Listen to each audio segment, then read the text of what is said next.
There's a neighborhood nobody else is talking about. And the loudest complaint I get is not from those who actually live there. It actually comes from those who almost bought there but didn't. Stick with me, because by the time we're at the end of this video, you're going to see the exact mistake some people are making, and whether you're about to make the same mistake yourself. The brochure version of this neighborhood is simple. Big lots, big houses, big price tags, period. But the real version of it is a little bit more complicated, and honestly, a lot more interesting. Hi, I'm Chris Rayner, and I've been selling real estate for over 2 decades, and I made this exact move from California to Reno back in 2015. And I've walked a lot of people through this St. James Village over the years, and about a third of them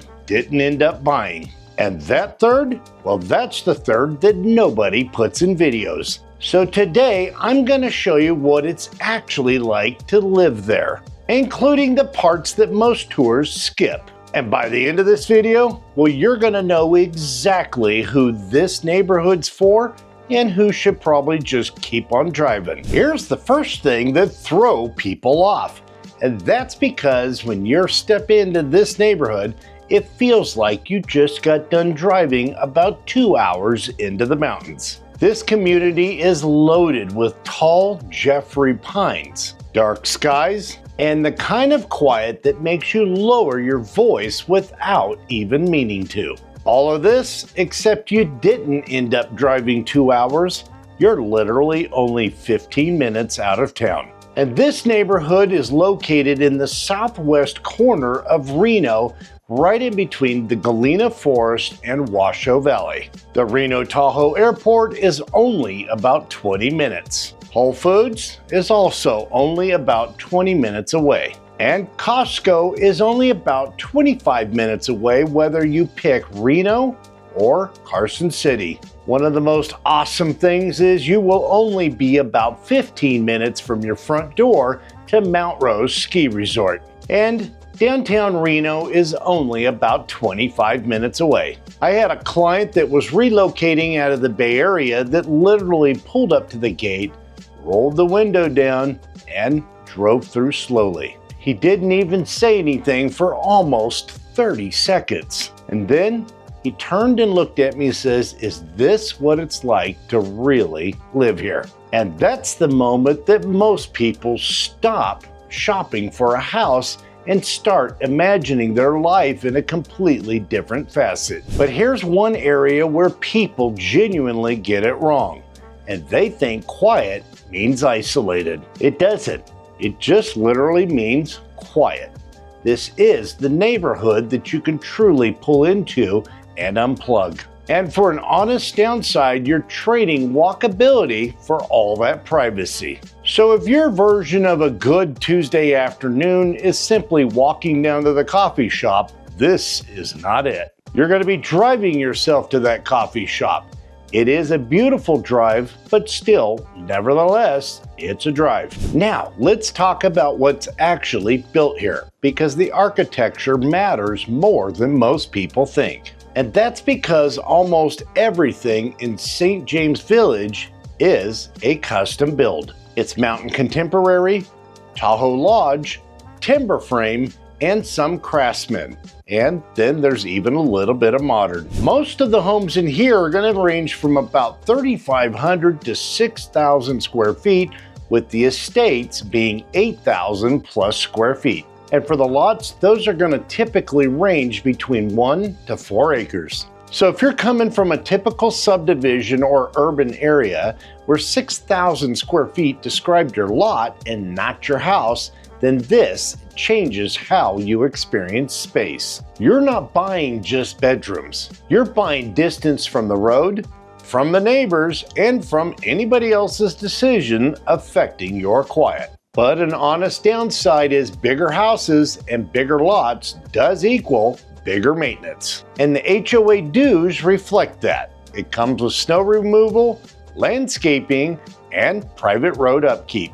This is why we tell every client to get the actual HOA numbers before falling in love with that square footage. The typical home prices in this area are going to be at the bottom range of about $1.5 million to upwards to $7+ million.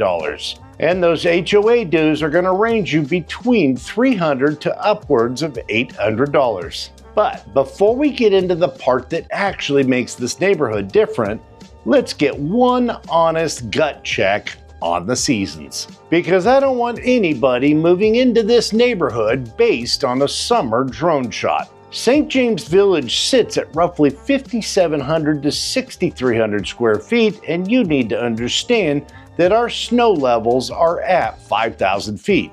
So this is going to be higher than most of the Reno Valley floor. That means real snow and not a novelty dusting like we see in most of Reno and Sparks. This is the kind of accumulation that you plan around. You will end up owning a snowblower or hiring somebody who does, which means winter's going to come with multiple snow events every year. It also means genuine seasons, actual fall color, actual spring runoff, actual summer that isn't triple digits for 4 straight months. It also means cleaner air, cooler summers, and lower night temps. And for a lot of my out-of-state clients, that's the entire appeal. For some, it becomes a deal breaker. Better to find that out right here on this video than after your first storm. This is the part where people immediately love it or decide that the mountains are not for them.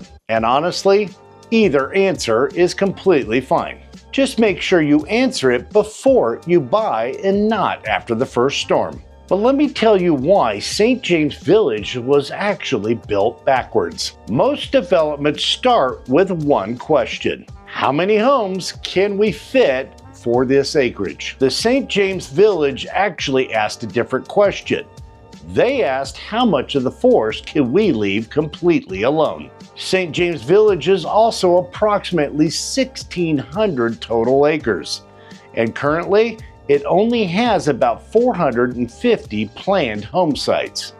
They actually left over 1,000 acres of preserved open space. That's not a landscaping decision, that's a structural one. So that forest around your home is not a placeholder waiting for some development. It's actually the entire design. And that's the part that Zillow's never going to be able to tell you. Because Zillow doesn't know the difference between a subdivision that's preserved land on purpose and one who hasn't finished building yet. But there is a downside to this, and that is when you live inside of a forest, then you get to live by the forest rules. That comes with deer, coyotes, wild turkeys, and the occasional black bears. They are not visitors.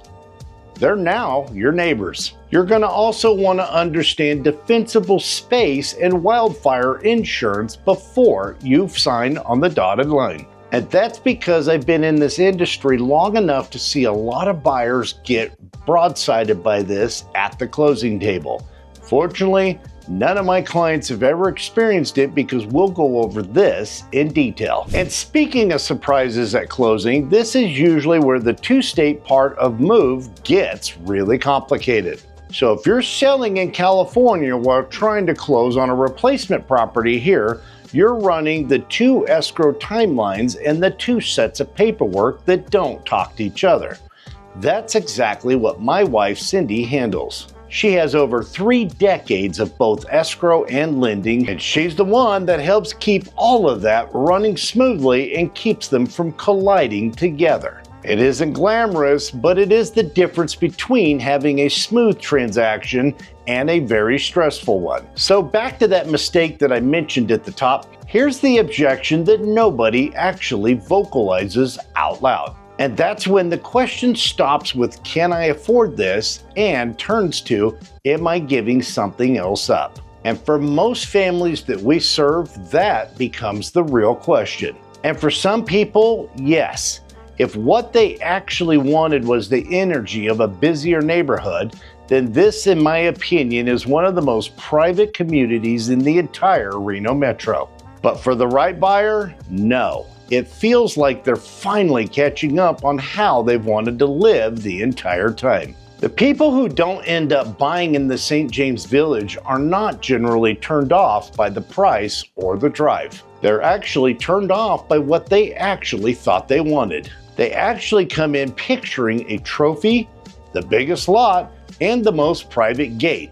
The best of all the Zillow photos. But somewhere in the middle of our tour and consultation, they come to the realization that what they really wanted was more energy. Restaurants that are within walking distance, neighbors that are close enough they can actually borrow a ladder from, and they want to see a constant string of golf carts at the clubhouse. That isn't a St. James Village problem. That's actually a mixed match, and it's an expensive one if you find that out after closing instead of before. This is a neighborhood that was built for those who have already lived the loud lifestyle and want a break from it. Most of the neighbors that are in this community are going to be entrepreneurs, physicians, attorneys, tech executives, retirees, and remote professionals. These are the people who aren't trying to impress anybody else anymore. They just simply want to unplug and they want to enjoy the success that they've already built. And the number one thing they want to protect is their peace and quiet. So if your idea of a good weekend involves a golf tournament, a crowded patio bar a block from your front door, then Matro is probably your neighborhood, but this one is not. But if your idea of a great weekend is not hearing any other humans until Monday morning, you might have just found your neighborhood. People rarely regret buying the smaller house in the right neighborhood. Generally, what we hear is they regret buying the bigger one in the wrong neighborhood. And that's why we start all of our consultations with lifestyle and not square footage. Because once we know how you want to live, then the house becomes very easy. So if you're evaluating a move like this, and not just a house, but also the timing, or if you're questioning the sequence of how these events are going to roll out and work together, with maybe a sale out of state that's going to correlate with one that's being purchased here, then that's the specific type of conversation we have every single week. It's not a tour, it's a strategic session with my wife Cindy and I on how to sequence all of this correctly. There's over 188 steps to the residential purchase here in Nevada. So if you're interested in making sure that this is completed correctly, go to www.meetwithchris.com and book your one-on-one strategy call. Because honestly, you're not really buying a house out here. You're buying what you stop having to listen to. I'm Chris Rainer, your go-to realtor for all things Reno. We'll see you on the next one.